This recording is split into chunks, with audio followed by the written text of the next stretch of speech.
Apakah ada cara cepat untuk menyelesaikan soal dimensi 3? Assalamualaikum warahmatullahi wabarakatuh. Selamat datang di Soulmate Lina Purwati. Mari belajar matematika bersama di channel ini.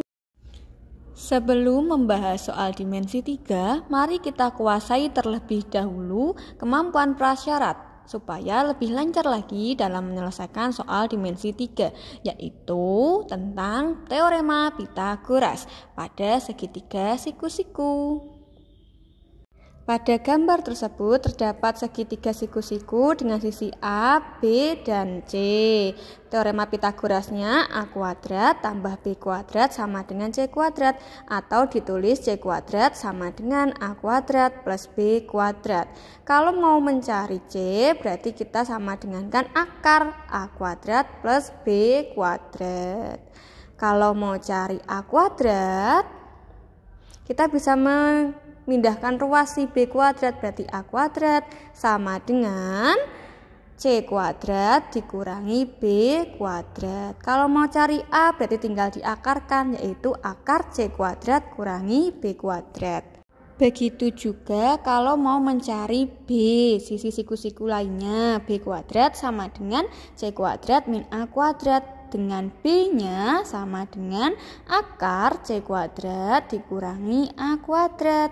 Semoga paham untuk materi ini ya, supaya lebih gampang lagi menyelesaikan soal dimensi 3. Soal yang akan kita bahas adalah soal jarak titik ke titik dan titik ke bidang. Silahkan di-pause dulu untuk memahami soal berikut. Soal yang pertama, kita mencari jarak titik A dan G, berarti kita hubungkan titik A dan G. Kemudian cari segitiga yang menghubungkan AG. Contohnya ACG, boleh kok pakai segitiga lain, tapi di soal ini saya akan pakai segitiga ACG. Sebelum kita menghitung AG, kita kan juga perlu yang namanya sisi AC.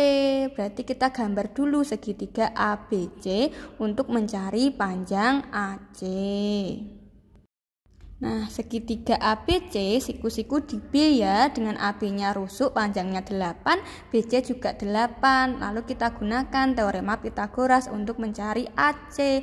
AC kan sisi terpanjang atau sisi miring, berarti AC sama dengan akar AB kuadrat, yaitu 8 ditambah BC kuadrat juga 8 kuadrat, sama dengan akar 64 ditambah 64, berarti sama dengan akar 128, atau sama dengan akar 64 kali 2. Akar 64 itu 8, akar 2.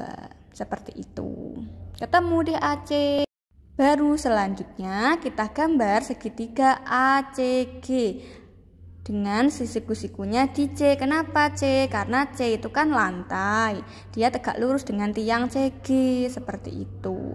Nah, AC tadi kita udah ketemu ya, panjangnya 8 akar 2. Lalu CG karena dia itu rusuk, sama seperti AB sama seperti BT, dia juga 8. Sehingga AG itu sisi miring atau sisi terpanjangnya, AG sama dengan akar 8 akar 2 dikuadratkan ditambah dengan 8 kuadrat, sama dengan akar 82 kuadrat itu adalah 128 yang udah kita hitung di AC tadi, ditambah 8 kuadrat 64, berarti sama dengan, nah kita tambahin dulu ya, berarti 192, berarti akar 192 itu sama dengan akar 64 kali 3. 64 nya bisa keluar jadi 8 akar 3. Ketemu deh AG. Boleh nggak sih ada cara cepat? Boleh dong. Sebelumnya kita harus identifikasi dulu unsur-unsurnya. Ada sisi, ada diagonal sisi, lalu ada diagonal ruang pada kubus. Nah, sisinya di sini S, diagonal sisinya S akar 2, diagonal ruangnya S akar 3. Berarti di sini kan S-nya 8, pasti diagonal sisinya 8 akar 2.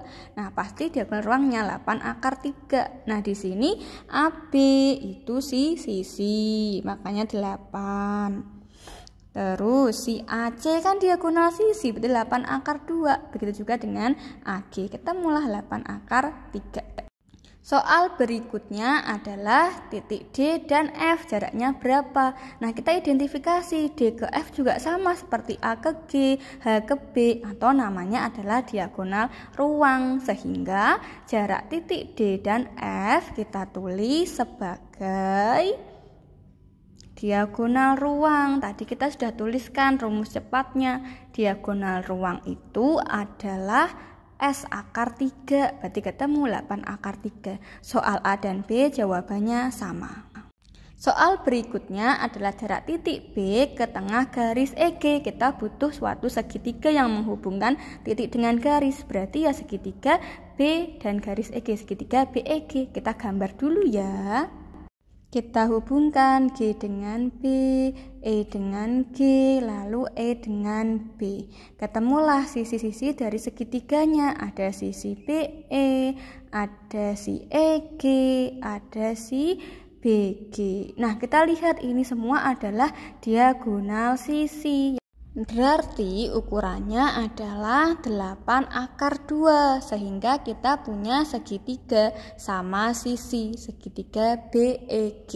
Nah, lalu kita akan hubungkan untuk mencari jarak titik B ke EG, itu adalah garis tinggi yang ditarik dari titik B ke garis EG. Kita tulis dulu ukurannya 8 akar 2, 8 akar 2 semua ya, karena sama sisi tadi. Lalu kita tarik garis tinggi dari B ke EG.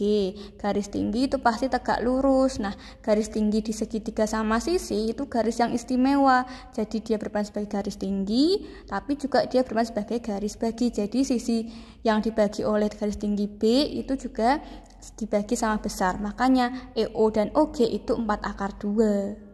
Nah, berarti kita cari deh tuh pada segitiga BOG.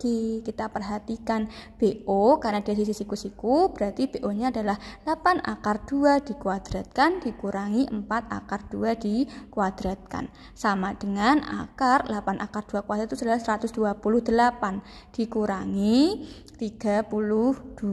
Berarti hasilnya sama dengan akar 96. Akar 96 itu adalah akar 16 kali 6. 16-nya bisa keluar jadi 4, sehingga ketemulah 4 akar 6. Untuk cara cepatnya itu sama seperti mencari tinggi segitiga sama sisi. Kita punya rumusnya, yaitu setengah S akar 3.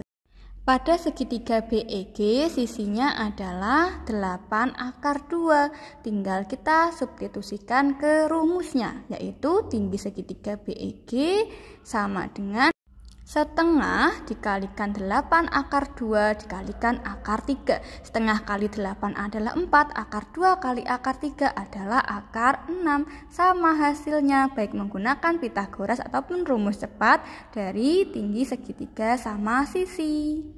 Soal berikutnya adalah jarak titik E ke BG. Nah, berarti kan segitiganya juga sama, yaitu BEG. Berarti sama saja mencari tinggi dari titik E ke sisi BG.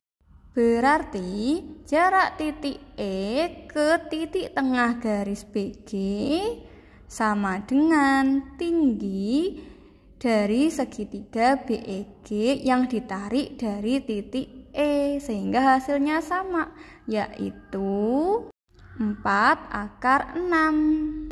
Jika kita ingin menggunakan cara cepat, maka harus paham terlebih dahulu konsep dasar dan menguasai kemampuan prasyaratnya. Semangat dan mari berbahagia belajar matematika.